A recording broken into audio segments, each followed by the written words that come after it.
제가 2011년도인가 전도사 시절이었습니다. 그때 레디컬이라고 하는 책이 기독교 서점에서 매우 인기가 있었습니다. 진한 주황색 표지를 가진 이 책은 데이비드 플랫이라고 하는 미국의 아주 젊은 목사가 쓴 책이었습니다. 그의 책이 매우 인기가 있었던 이유는 그 책의 내용이 새로워서가 아니었습니다. 그 책의 내용은 너무나도 당연한 것이었는데 그 당시 미국 교회가 얼마나 본질과 멀리 떨어져 있는지를 보여주었기 때문에 주목받았습니다. 특히나 미국 교회는 지나치게 성공지향적이었음을 지적하면서 그리스도인의 삶은 철저히 자기 부인과 십자가의 길을 걸어가야 함을 강조하였습니다. 그의 주장은 마치 예수님이 부자 청년에게 예수님을 따르기 위해서는 자신이 가진 모든 것을 팔아 가난한 이에게 나누어 주라 한 말씀과도 같은 것이었습니다. 긍정적인 생각을 하면 그 생각한 바가 이루어진다라고 하는 긍정 심리학의 영향을 받아 긍정의 힘이 교계에서 인기 있을 때 기독교 신앙은 꼭 그렇지만은 않다고 철저한 자기 부인이 그리고 예수님을 따르기 위해 몸부림치는 것이 그리스도인다운 삶이다라고 강력하게 주장했던 것입니다. 그리고 그러한 예수님의 방식을 그는 레디컬이라고 했던 것입니다. 이는 우리말로 번역하면 급진적 혹은 본질적이라 말할 수 있습니다. 데이비드 플랫이 말한 레디컬, 데이비드 플랫이 말한 그 예수님의 방식이라는 것이 레디컬한데 우리말로 하자면 급진적이고 본질적이다라는 것입니다. 그렇습니다. 예수님의 삶이야말로 참으로 급진적이다라고 말할 수 있습니다. 오늘 우리가 읽은 본문에서도 예수님은 바로 그러한 급진적인 모습을 우리에게 보여주십니다. 오늘 본문 27절은 그 후에라는 말로 시작합니다. 바로 앞에 어떤 일이 벌어졌다라는 말이죠. 오늘 본문 바로 앞은 중풍병자를 고친 이야기가 나옵니다. 혼자서는 예수님께 다다를 수 없었던 중풍병자는 그의 사랑하는 친구들이 지붕을 벗기는 정성을 통해 예수님께 나옵니다. 그리고 그의 믿음으로 구원을 받고 그 믿음으로 말미암아 그 중풍병이 나음을 얻었습니다. 그 과정에서 서기관과 바리새인과 마음의 충돌이 있었습니다. 예수님께서는 이미 어부 출신의 제자들이 있었고 영혼 구원을 언급하며 중풍병자를 낫게 하였습니다. 그 당시 소수였지만 존경받았던 바리새인들은 배움이 짧은 어부를 제자로 둔 점과 부정한 중풍병자를 구원했다라는 이야기에 크게 불편해했습니다. 그런 상황에서 이번에는 세리인 레위를 제자로 받아들인 것입니다. 마태복음을 기록한 그 마태와 동일 인물입니다. 특히나 레위의 직업은 세리였습니다. 영어로 번역하면 간단합니다. 텍스 콜렉터, 세금을 걷는 사람이란 뜻이지요. 그들은 동족 이스라엘에게 세금을 걷어 지배국이었던 로마에게 가져다 바치는 역할을 하였습니다. 그 과정에서 자기의 몫을 챙기기도 했지만 그 행위 자체를 민족의 반역자로 취급받았습니다. 그래서 그들을 누구도 가까이 하려 하지 않았던 것이지요. 하지만 예수님은 그 세리를, 아무도 가까이 하지 않으려 했던 그 세리를, 민족의 배반자라 손가락질 받았던 그 세리를 제자로 부르십니다. 예수님께서 나를 따르라 말씀하시자 레위는 모든 것을 버리고 일어나 예수님을 따릅니다. 예수님의 제자가 된 것입니다. 생계를 위해 어쩔 수 없이 남들에게 손가락질 받는 세리로 살았던 레위지만 이제는 그것에서 벗어나 예수님을 온전히 따르겠다는 결단을 한 것입니다.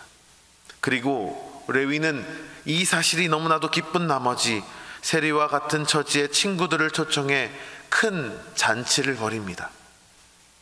얼마나 크게 잔치를 벌였는지 바리새인들에게도 그 소식이 전달됩니다. 보잘것없는 어부를 제자로 둔 예수, 그럼에도 중풍병자를 치유하며 믿음으로 구원받았다 선포했던 예수가 그들의 율법 상식으로 이해가 되지 않았는데 이번엔 세리 레위를 제자로 삼고 그와 같은 부류와 어울려 잔치를 벌이다니, 바리새인은 예수님과 예수님의 제자들에게 이렇게 말합니다. 어찌하여 세리와 죄인과 함께 먹고 마시느냐라고요. 엄밀히 세리 자체는 율법이 정한 죄인은 아닙니다. 로마인 인두세리 징수자와는 달리 유대인 세리는 부정한 집에 들어가지 않아도 되었기 때문에 엄밀히 제의적 의미에서 부정한 사람은 아니었습니다. 하지만 그들은 유대 공동체를 위협하는 존재로 여겨졌습니다. 그래서 바리새인들이 말하는 죄인은 율법적인 측면이 아니라 도덕적인 측면이었을 것입니다.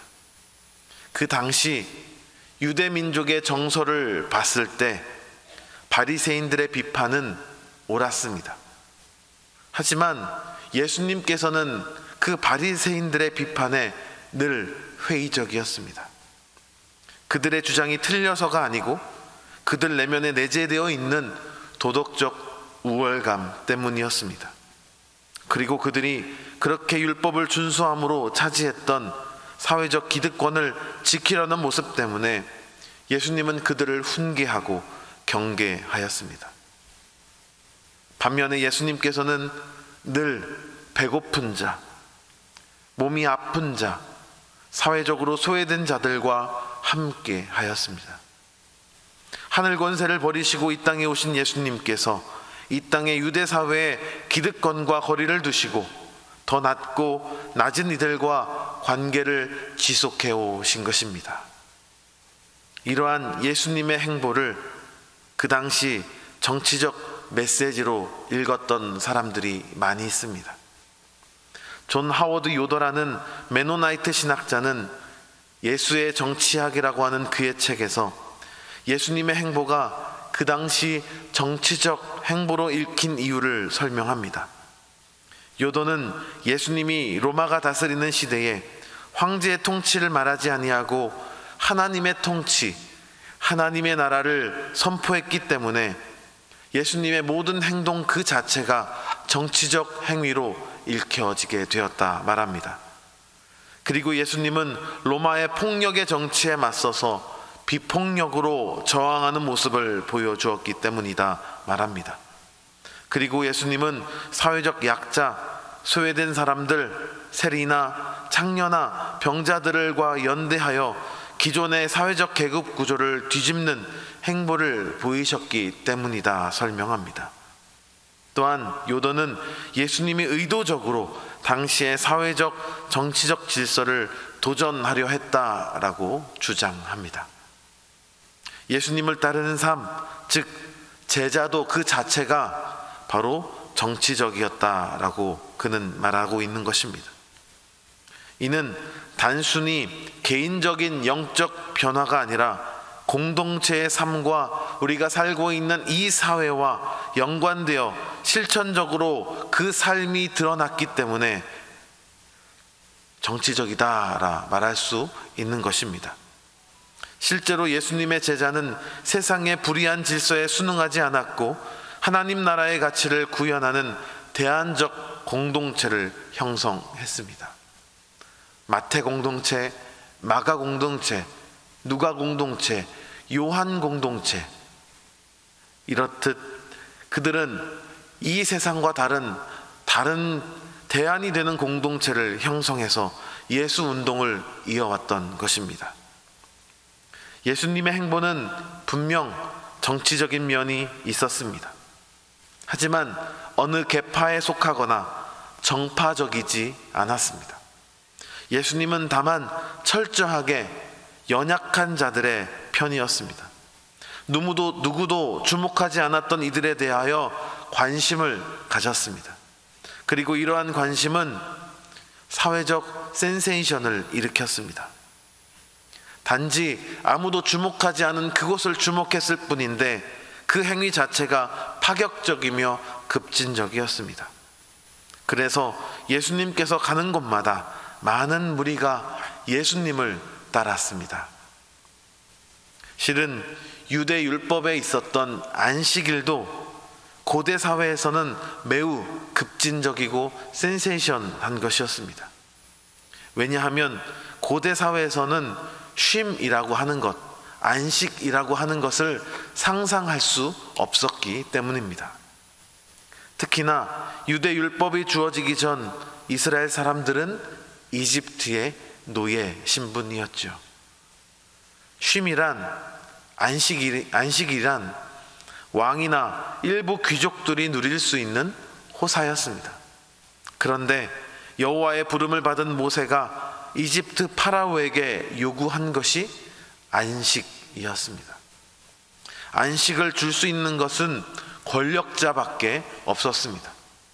그러므로 이 말인즉슨 우리는 이제 이집트의 노예가 아니다 라고 하는 선포를 이집트 파라오 면 앞에서, 그 자리 앞에서 선포했던 거나 마찬가지입니다. 모세는 안식일을 지키기 위해 출애굽을 요청한 것이었습니다. 그리고 그것은 이제 이스라엘은 이집트의 파라오를 신으로 모시지 아니하고 여호와 하나님을 예배하기 위함이다 라고 말한 것이나 다름없었습니다. 제국의 수장으로 절대 권력을 가지고 있던 이집트 파라오에게 그렇게 말한다는 것은 있을 수 없었던 일입니다. 엄청나게 파격적인 일이었던 것이지요. 그래서 저명한 구약학자 월터 브루그만은 안식일은 저항이다 라고 말했던 것입니다.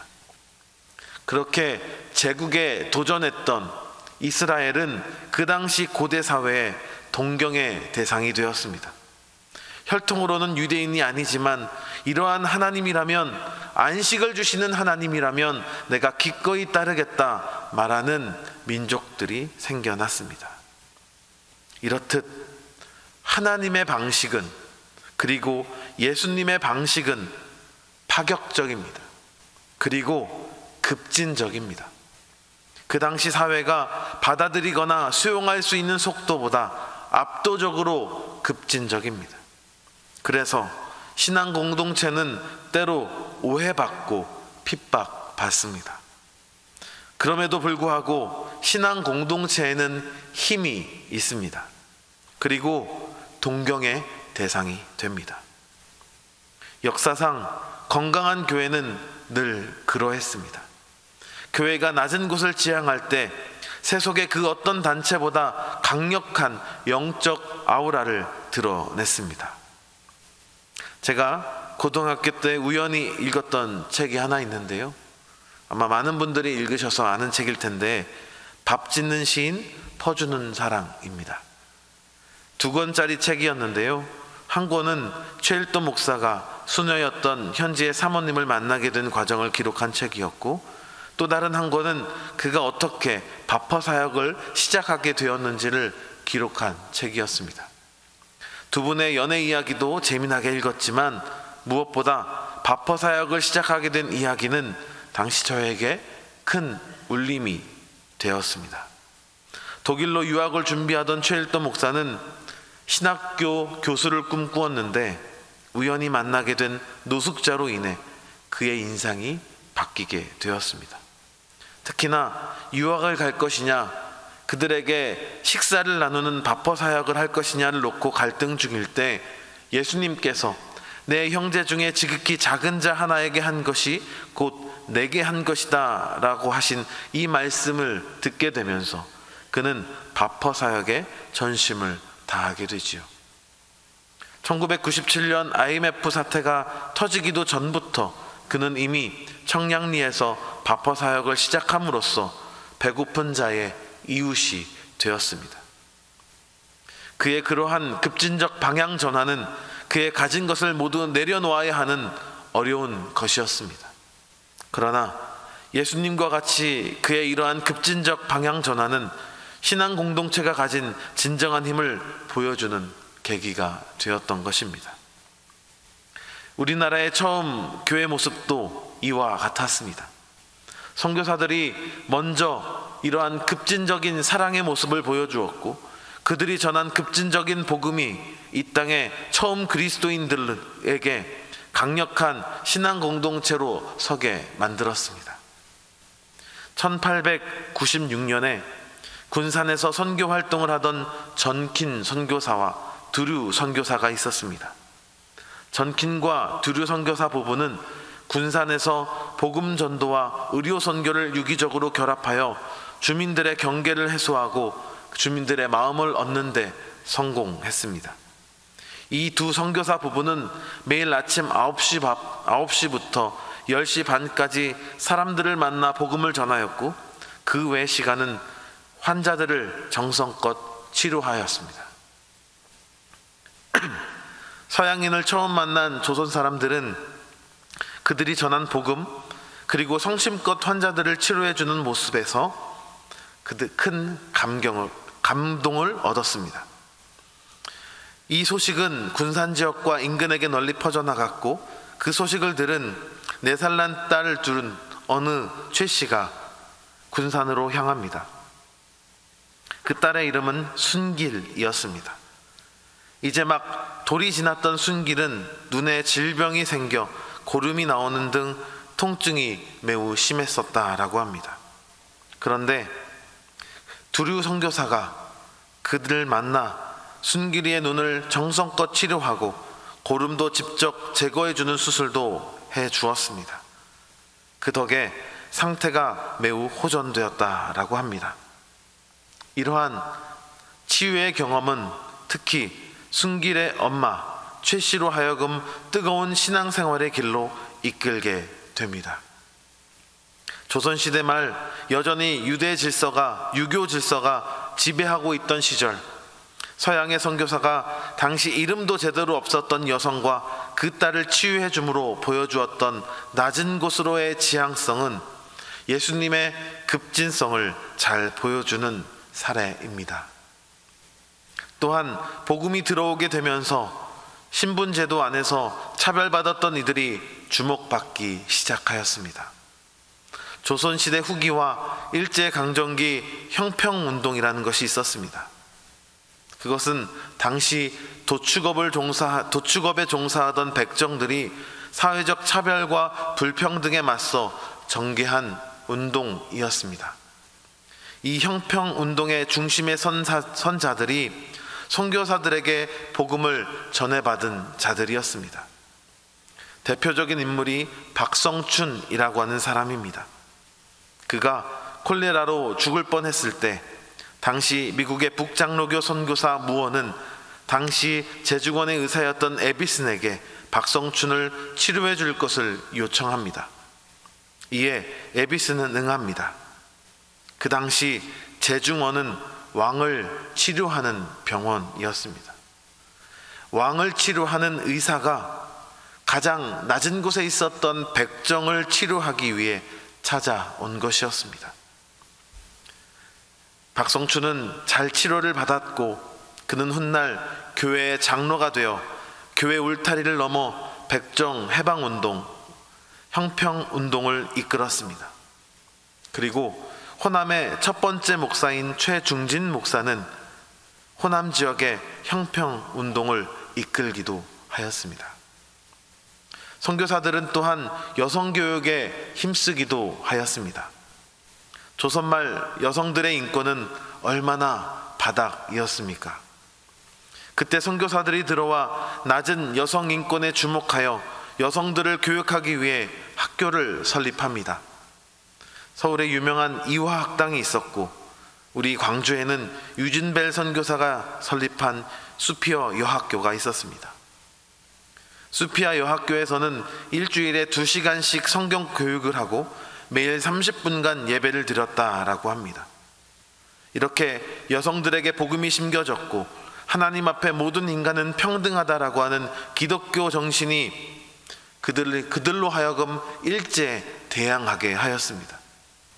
수피아 여학교 교사와 학생들은 1919년 3월 10월에 있었던 광주 만세운동을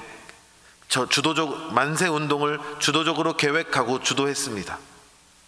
수피아 여학교 학생들의 이러한 적극적인 참여는 기독교 정신과 그리고 그 당시 교사들의 민족 교육에 영향을 받아 가능했으며, 이후에 수피아 여학교는 열세집, 반일회, 백청단 등 항일 저항 조직 활동으로 이어지게 되었습니다. 이처럼 낮은 자리를 향한 교회의 헌신은 교회의 울타리를 넘어 이 사회의 빛과 소금으로 선한 영향력을 끼치게 만듭니다. 영등포 산업선교회라는 단체가 있습니다. 이 단체는 우리 교단이 선교 70주년을 기념하여 1957년 산업전도위원을 만들었고, 이것이 1958년 영등포지구 산업전도회로 발전하여 지금의 영등포 산업선교회로 자리 잡게 됩니다. 그 당시 급격한 산업화로 몸살을 앓았던 이 사회 문제를 기독교적으로 접근하여 억울한 노동자들의 친구가 되었습니다. 어떤 공단의 노동자는 일반 교회는 못 가는데 영등포 산업선교에서 드리는 예배는 가보고 싶다 말하기까지 하였다라고 합니다. 보통 교회는 노조에 속한 자들을 손가락질했었는데 영등포 산업선교회는 품어주었고 그들과 함께 해주었기 때문이다 말하였습니다. 그렇게 나중에 억울한 이의 친구가 되어줄 때 사회적 운동력은 배가 됨을 보게 됩니다. 오늘날 우리의 모습은 어떠한가요? 요즘 대선 전국으로 지금 이 사회가 시끌시끌하지요. 몇 달 전에는 계엄과 탄핵 등 어지러운 정치 상황을 우리는 목도했습니다. 그런 상황 속에서 몇몇 교회 목사님들의 어느 한쪽에 치우친 발언이 언론에 등장했습니다. 저는 그 발언을 듣고 참 속상했습니다. 그 발언이 속상했던 것은 그 지향이 낮은 곳이 아닌 힘과 권력에 있었기 때문입니다. 오늘 본문에 등장하는 예수님의 방식은 무엇입니까? 세리 레위를 부르시고 그들의 동료들과 함께 어울리며 함께 했던 것처럼, 그리고 병든 자들과 함께하고 가난한 자들과 함께 했던 것처럼 철저하게 낮은 자 중심이었습니다. 그리고 예수님의 일하는 방식은 이들을 위해서라면 대단히 적극적이고 급진적으로 행동하였습니다. 오늘날 우리는 어떻게 해야 하겠습니까? 예수님의 방식을 취해야 합니다. 이 사회, 이 지역의 가장 낮고 어려운 이들을 향해야 합니다. 그들을 위해 대단히 급진적인 방식으로 다가가기 위해 노력해야 하며, 또한 그것을 상상할 수 있어야 합니다. 무엇보다 이를 위해선 틀에서 벗어난 급진적인 상상력이 필요합니다. 그리고 이미 그러한 급진적 활동을 하는 활동가들을 지지하고 연대하는 것 또한 필요합니다. 이미 기존의 질서에 익숙한 우리에게 불편할 수가 있습니다. 그리고 수많은 경험을 해본 이들에게 이러한 급진적인 발상은 실현 불가능한 것이라 미리 단정할 수도 있습니다. 하지만 비록 그 방법이 서리걷다 하더라도 예수님이 보여주셨던 방향성이 맞다라고 한다면 박수 쳐주고 응원해주며 기도하는 사람이 되어야 할 것입니다. 이방인의 사도였던 바울의 지지그룹이었던 안디옥 교회처럼 말입니다. 어떤 분은 이렇게 말하는 분도 있을 것 같습니다. 말이 쉽지, 아이고 저 목사가 또 말로만 저런다라고요. 목사인 제가 말로는 약자를 돌보자 설교하지만 이러한 저 역시 급진적 실천을 주저하고 있는 저의 모습을 발견할 때가 많습니다. 하지만 그럼에도 이렇게 말씀을 전하는 것은 이것이 모든 그리스도인이 행해야 하는 마땅한 것이기 때문입니다. 오늘 본문에서 봤듯이 예수님은 세리 레위를 부르시고 그와 함께 식사하셨습니다. 바리새인들이 비판할 정도로 급진적이었습니다. 이는 예수님이 철저하게 낮은 자의 편에 서셨음을 보여줍니다. 이 한국 땅에 처음 온 선교사와 최초의 한국교회도 마찬가지였습니다. 백정을 치료하고 여성을 교육하고 노동자와 연대하였습니다. 이들의 급진적 사랑은 이 사회를 변화시키는 힘이 되었습니다. 그렇다면 우리는 어떻게 해야 하겠습니까? 작은 것부터 시작해야 합니다. 우리 주변에 소외된 이웃을 찾아 작은 성금이라도 실천하는 것입니다. 예수님이 보여주신 급진적 사랑의 길이 옳다는 것을 알고 있다면 우리는 한 걸음씩이라도 나아가야 합니다. 더 연약한 자들을 향해 더 급진적으로 실천하는 우리 광주 베들교회 모든 성도가 되시기를 바랍니다. 기도하겠습니다.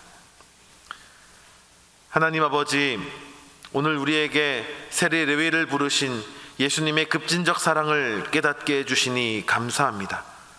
주님께서 가장 낮고 소외받았던 이들과 함께 하셨듯이 오늘날에도 우리가 이 땅의 아픈 이웃들을 바라볼 수 있는 마음을 허락하여 주시옵소서. 주님, 우리의 몸과 마음이 편안한 곳에만 머물려 하고 기득권과 특권에 안주하려는 모습을 주님 용서하여 주시옵소서.